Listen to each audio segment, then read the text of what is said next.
श्रावण महीने के अमावस्या के दिन दशा माता की पूजा होती है और 10 दिन तक ये पूजा लगातार चलती है। दशा माता की पूजा करने वाले स्त्री या पुरुष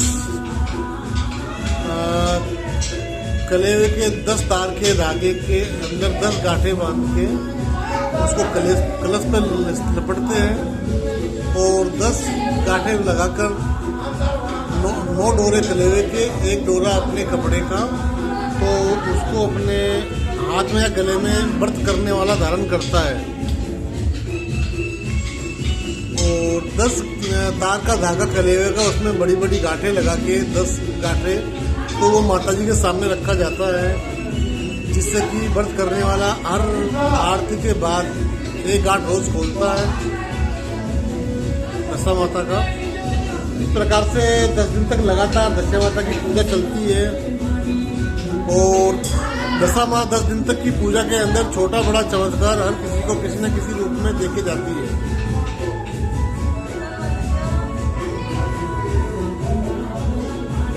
ऐसे कहने को तो काफी सारी बातें माता जी के बारे में, लेकिन इसमें कुछ बातें जो मैं आपको लोगों को बता रहा हूँ, जैसे कि दशा माता के व्रत करने की विधि विधान।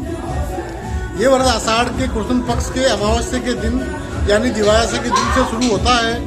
उस दिन सुबह जल्दी उठकर स्नान आदि से मुक्त होकर स्वच्छ कपड़े पहनने चाहिए। उसके बाद बजोट पाटा पर लाल रंग का स्वच्छ कपड़ा बिछाकर उसके ऊपर गेहूं का ढेर बनाकर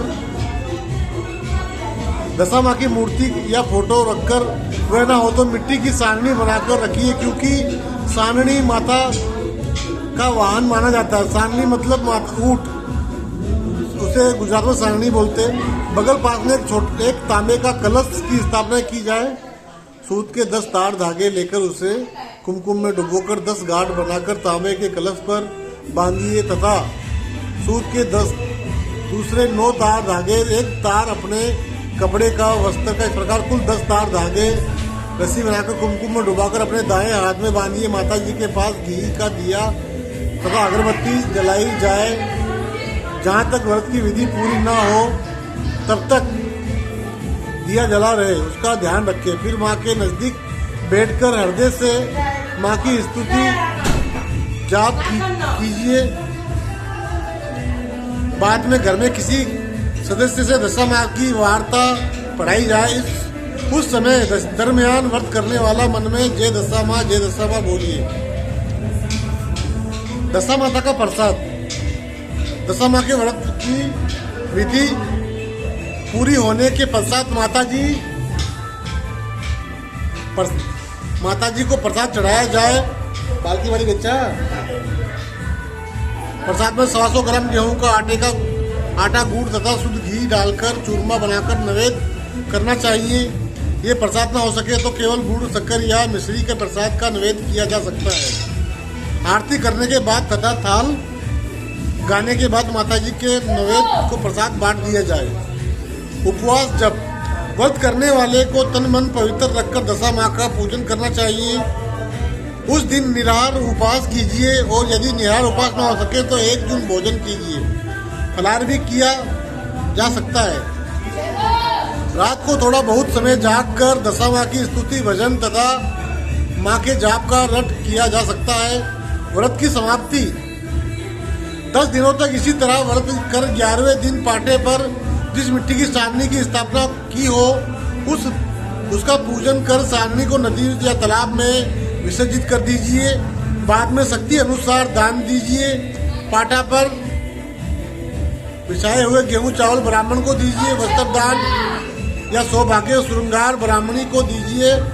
शुद्ध मन से व्रत की समाप्ति करनी चाहिए। यह समाप्ति बहुत श्रद्धा पूर्वक करनी चाहिए तथा तन मन दोनों पवित्र रखने चाहिए। संपूर्ण व्रत की विधि।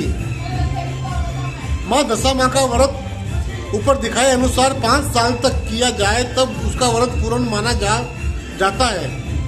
व्रत शुरू करने के बाद उसे अधूरा नहीं रखना चाहिए। किसी भी परिस्थिति में, किसी भी हालत में उसे पूरा ही करना चाहिए।